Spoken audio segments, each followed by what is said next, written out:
नमस्कार, मैं doctor Hariom, retired principal scientist CCSHASR। आज हम बात करेंगे कि मूंग की फसल में क्या क्या सावधानियां होनी चाहिए। देखिए, ये जो समय है गर्मी का मौसम है, इसमें हमें कुछ सावधानियां लेने की ज़रूरत है, क्योंकि जो बढ़ता हुआ तापमान है और गर्मी में जैसे काफ़ी तापमान हो जाता है तो उसमें हमारी जो मिट्टी का स्वास्थ्य है उसके साथ काफ़ी जुड़ा हुआ है। इसलिए हमें इस समय के लिए विशेष बातों का ध्यान रखना चाहिए।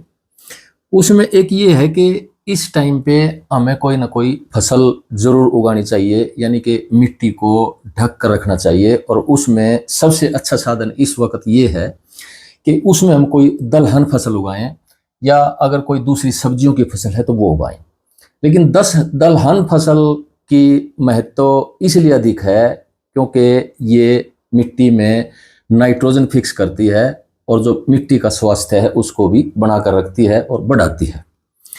देखिए, अब मूंग है, जैसे हम कौन सी किस्म में लेनी चाहिए?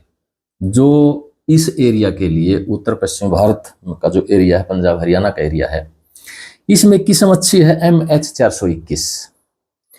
ये किस्म ऐसी है कि इसमें 4 से 5 क्विंटल प्रति एकड़ तक यील्ड आ जाती है, उपज आ जाती है। और ये येलो मोजेक वायरस होती है, जो एक वायरस होती है जिसकी वजह से फसल खराब होने लगती है, ऊपर से पत्ते पीले होकर के फसल प्रभावित होने लगती है और इसका फूल और फलियां भी इसमें कम आती हैं। तो इसमें वो भी नहीं आती है। और जो इसका टोटल टाइम है वो लगभग 60 से 70 दिन होता है। अगर बारिशें जल्दी स्टार्ट हो जाती हैं तो कुछ टाइम ज़्यादा भी ले सकती है। लेकिन हमारा मकसद ये है कि इस टाइम में फलियां यानी कि पैदावार लेने के साथ साथ जो मुख्य मकसद है वो हरी खाद के रूप में है, ताकि क्योंकि हरी खाद एक बहुत ही जरूरी एक कंपोनेंट है, विशेष तौर पे जो धान गेहूं का जो एरिया है, इसमें जो मिट्टी का स्वास्थ्य गिरता जा रहा है, इसमें हमें हरी खाद के लिए ढैंचा या मूंग की फसल जरूर भी लेनी चाहिए। इसकी बीज मात्रा रहती है 8 से 10 किलो प्रति एकड़।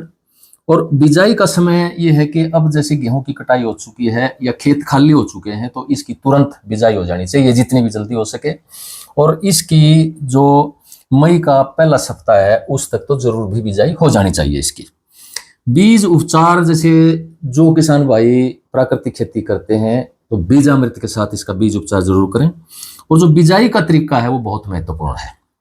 देखिए, यदि गेहूं की फसल नहीं थी और हमारा खेत खाली है तो उसमें हम समतल में खेत की तैयारी करके इसकी बिजाई कर सकते हैं, और बेड्स पर भी इसकी बिजाई कर सकते हैं। और बेड्स पर जब बिजाई करते हैं तो इसमें खेत तैयार करके जब अंतिम सुहागा लग जाता है या अंतिम सुहागा लगाने से पहले खेत जो बीज है इसको ब्रॉडकास्ट कर दिया जाता है, और उसके बाद इसको बिखेर करके उसके बाद इसमें बेड्स या डोले निकाल दी जाती हैं। जो बीज है वो डोले में आ जाता है और उस समान रूप से जम जाता है, जिससे घास का भी कंट्रोल हो जाता है।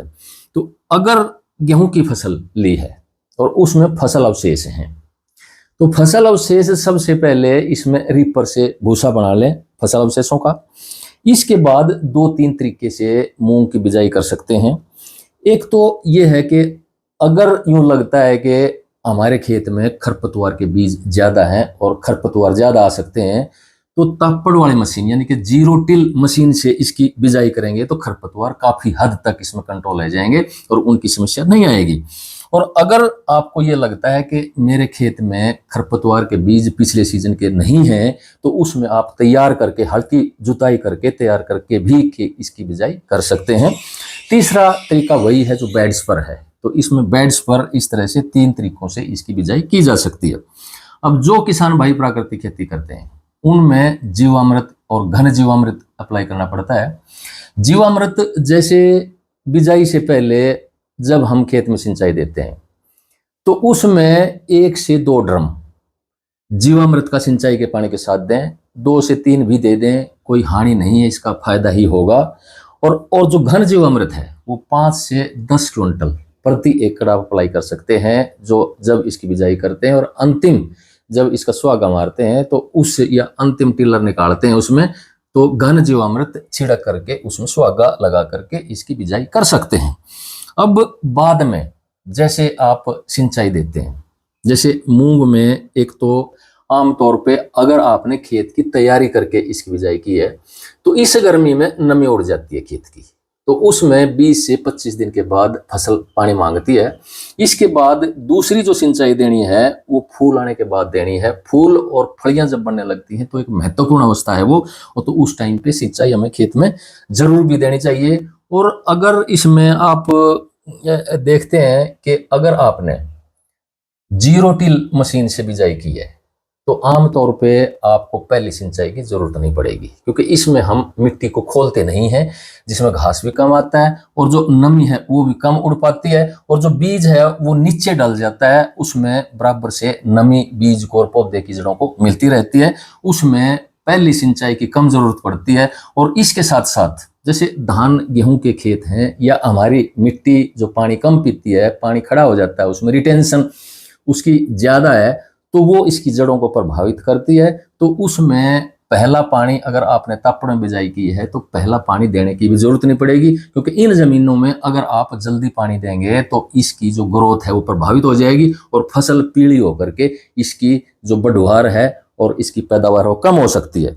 तो इसके बाद जब फलियां आ जाती हैं इसमें, तो फलियां तोड़ करके जो मूंग के पौधे बच जाते हैं इसको हरी खाद के लिए इसमें प्रयोग कर लेना चाहिए। और हरी खाद का मूंग में जो आगे आप फसल लेते हैं, विशेष तौर पे धान की फसल लेते हैं, तो बहुत अच्छा असर आता है। और उसमें यहाँ तक कि आपको यूरिया की भी जरूरत काफी केसेज में नहीं पड़ती है। धन्यवाद।